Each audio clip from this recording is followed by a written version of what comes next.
Hey folks, this is Kelani. With Classic release just around the corner, you've probably been toiling with the big question. What class should I play when the servers finally go live? What class should I play first? Should I tank or heal or DPS? Should I focus on leveling or endgame dungeons or raiding or PvP? Should I play a jack of all trades or put all my eggs in one basket? What class is right for me?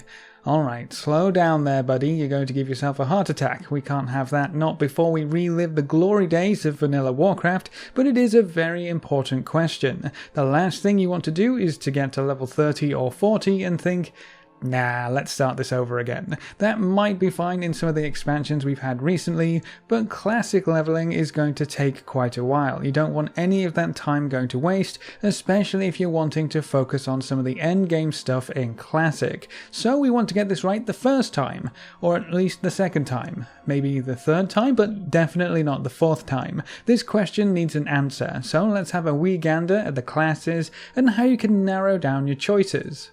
Instead of going through the classes one by one and telling you their strong and weak points, I actually think it's going to be more interesting to go through the roles they can fill. Classic is going to work very differently from Battle for Azeroth. It's a completely different game. Classes, specializations, talents, abilities, balance, so much has changed. This was the very first version of the game, the OG World of Warcraft, before any expansions and before the team really sat down and said, you know, maybe we should start to balance a few of these things. Maybe Paladins should be able to DPS somewhat properly. So for the most part, a lot of classes are actually pigeonholed into certain roles because that's what they do best, or at least that's what they can actually do. For better or worse, we already know what all of those roles are because this version of the game has been played before back in the days of vanilla, so we have a lot of experience when it comes to classes and where they excel. We'll kind of be skipping over the discovery period this time around, which is perhaps a little bit of a shame, but either way, let's jump right in and try and answer this mammoth of a question. Let's start out with one of the most important roles in the game, the tanks. You can't go anywhere without at least one of them, and for raids you're going to need quite a few. Even in PvP for battlegrounds, having a tank in the group can make things so much easier, especially flag carrying. If you never want to wait for a group and for everyone to throw all manner of goodies at your feet for simply existing, tank is the way to go. You'll need to keep your friends list up to date though, because if you're a good tank, everyone is going to want to add you for the occasional Stratome or Blackrock Depths run or anything you can think of. It's always a great feeling when you come across a tank who knows what they're doing. So if you're going this route, be sure to be the best tank you can be by knowing the dungeons, the raids, the bosses, the mechanics, and of course by picking the right class. In Classic you have 3 choices of tanks, 2 if you're playing Horde, the Warriors, the Paladins, and the Druids. So let's narrow that down right away. If you want to play a tank and be taken seriously in all forms of content, you only really have the warrior class available to you. Yes, a druid can tank and do kind of well if they're decently geared, and a paladin can tank some of the undead monster dungeons very well indeed. They're pretty good at it in fact, but here's one super important factor that you just have to consider. Warriors are the only tank with a taunt. I'm not even kidding, that's a pretty extreme example of class balance and abilities being very different, but yeah, only warriors have taunt. So if you're tanking on another class, it's going to be more difficult to get into groups, more difficult to actually tank, and everyone will have to watch their threat meters because if someone pulls off you and you're not a warrior, there isn't even a taunt to save them. Thankfully, warriors make for fantastic tanks. They have great mitigation tools, good threat generation and aggro. They're going to be taken to every raid pretty much guaranteed, so you have a raid spot right off the bat, and they can get some of the coolest items in the game like Thunder Fury. Because of how bad the other tanking options are, there isn't really much else to add when it comes to the tank specific class choices. If you want to do well and be taken places, roll with the warrior, especially if you're relying on pugging a lot. Getting a paladin or druid tank into a pug is going to be very difficult. If you have a dedicated group to play with and a large guild who don't mind taking some off-meta classes, you could do really well with either a druid or a paladin, but that's going to fully depend on your personal situation. If I was rolling tank in Classic WoW, I would pick up the warrior. Next up we have the healers, another important part of any group. You're going to need at least one of these bad boys to tackle any dungeons, and you'll need quite a few of them on your raid team to keep everyone alive. There are a few options for classes when it comes to healing. We have the Druids, the Paladins, the Priests, and the Shamans. Only Alliance can use the Paladins and only the Horde can use Shamans, so it's 3 for each faction. Thankfully, it's not just one class at the forefront this time too. Who am I kidding? Of course it's one class taking the lead. That class would be the Priests. It's pretty straightforward really, they just have one of the best healing kits with especially strong single target heals. Priests are also the only class in the game with a magic dispel, which as you can imagine is incredibly important. That's not to say the other classes aren't useful in their own right. Paladins bring blessings and well, blessings. They do have a strong single target heal as well, but that's kind of the extent of their healing prowess. Druids are incredibly useful, but their actual healing potential isn't that great. Druids also don't have a normal resurrection, which makes them a little bit of a pain for healing dungeons. If someone dies, they have to run back 9 times out of 10, which obviously isn't ideal. Shamans are going to be heavily desired for raids as well, but their dungeon potential is a little lacking, and they're not necessarily taken for their strong throughput. At the end of the day, you probably won't see a raid which has their entire healing team made up of Shamans and Druids. You need a few Priests in there just to get the vast array of healing abilities. They have a heal over time, a quick heal, a big slow heal, a mana efficient heal, an absorb effect, an AoE heal, a magic dispel, and a handful of other choices from talents. They're just so good at what they do, which is very important because no one is going to let you DPS as a Priest anyway. So if you want to be taken to any group that needs a healer almost without question, and you fancy casting more than one spell over and over again to heal your allies, I would highly recommend you play Priest. That's what I'll be playing for my healer at any rate.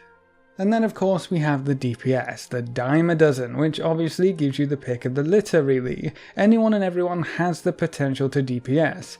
It just depends on how much potential you have on a specific class. I mentioned how Shadow Priests aren't really given the time of day. That's typically true. You might see 1 or 2 in a raid, but it's not really for their damage throughput. They just kind of tag along to boost some of the other classes that can actually deal damage. If you're wanting to play Shadow Priest, go for it. You do you. Don't let me stop you at all. Just be aware that some folks might not want to take you along to dungeons or what have you if you're relying on pugs to get your dungeons done.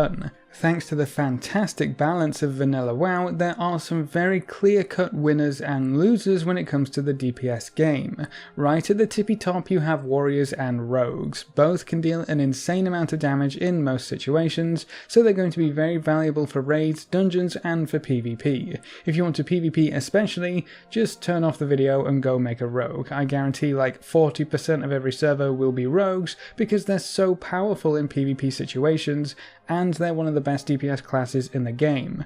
I wouldn't be surprised if most raid groups had the majority of their DPS as warriors and rogues because they do so much damage when compared to some other classes.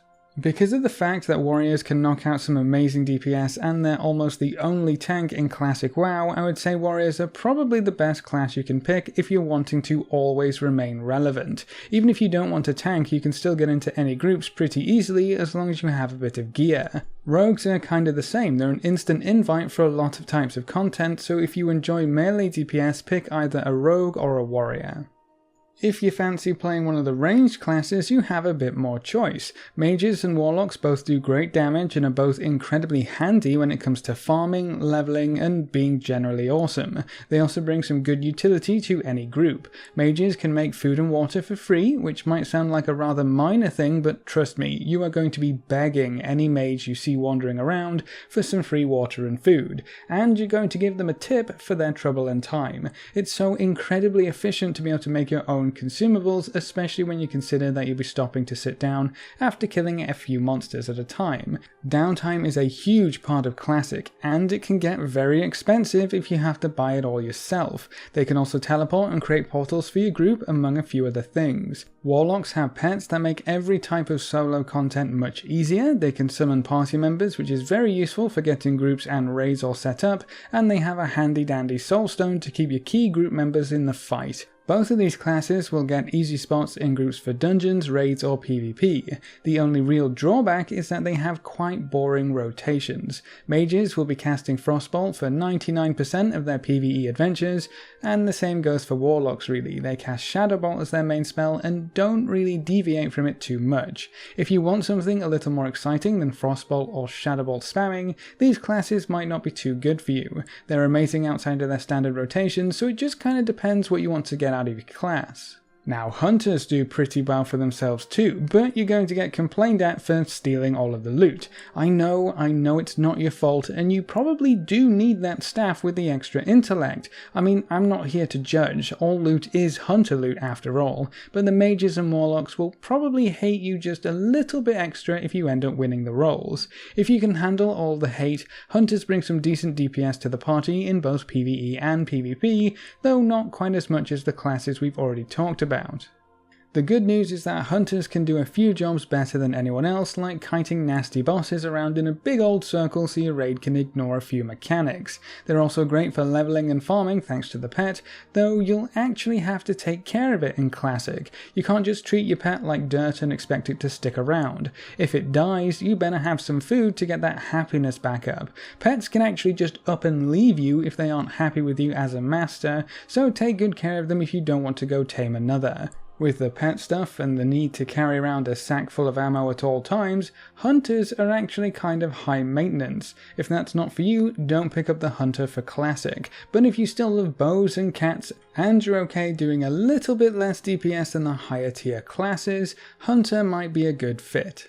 And that would usually be it, the tanks, the healers and the DPS. If your class isn't on the list, that's because it doesn't really do all too well in whatever it can do. Some classes and specs just don't work very well in Classic, or at least they don't work if you apply our current standards to them. Rat Paladins, for example, don't do that much DPS. They certainly won't be catching the warriors anytime soon, so most Paladins are shoehorned into healing because that's the only thing they actually do decently.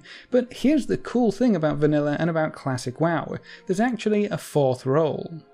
If you're interested in playing a support role in your groups, you have some really cool options. Shamans are notorious for their supporting capabilities thanks to the variety of totems they can plop down. The Wind Fury totem is perhaps the most important one. Throw that down and all those crazy warriors and rogues will love you for all eternity. The same goes for Paladins. They might not be super fun to heal with, and playing them as ret might be kind of like watching paint dry, but you also bring blessings and seals to the game. You might only need 1 or 2 rets instead of the 15 warrior DPS you might see in most raids, but at least there's some openings for the supporting roles in the game. The other strong support role is the Druids. You might not do the most healing or the most DPS, but you can stand back and be a mana battery to some of the better healers. And Druids are the only class in the game with a battle res, very important in any raiding situation. These classes are still very important, they just aren't brought for their raw throughput, and that's perfectly fine, but you need to realize why these classes are taken and what your job is before you start leveling.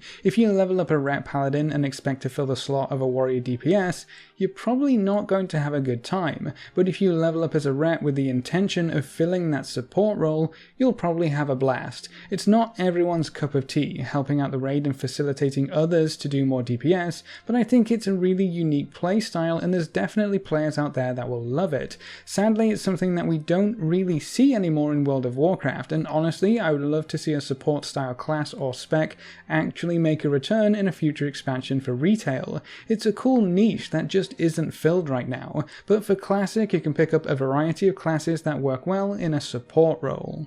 So your class decision is probably more closely tied to your role decision in Classic when compared to BFA, which might make it a lot easier to find the right class for you. If you want to go tank, go warrior. If you want to be top DPS, go warrior or rogue. If you want to play a ranged, go mage, warlock or hunter. If you want to heal, go priest. If you want to play support, go druid, shaman or paladin. As a quick footnote, if you're playing exclusively with friends or guildies, you can probably play whatever you want in whatever role and get away with it. If you're playing with pugs, you will probably see way more elitism in regards to what classes should be in what roles, And most of that is going to be at max level for raids anyway. If you want to take it easy and chill, just play whatever works for you. Personally, I think rogues are maybe the most fun, mages are the most efficient, and warriors are probably just the best all around. It's still a big question for sure, but I hope I gave you a little bit of extra information to help make the best decision for you. As for me, I'll be playing a priest healer or warrior tank for classic. I want to be able to group up with anyone and everyone, so it's top of the line for me. But what about you? Have you chosen your class yet, or are you still on the fence about one or two of them? What role are you hoping to fill when you get to endgame? Leave all your thoughts in the comments section below.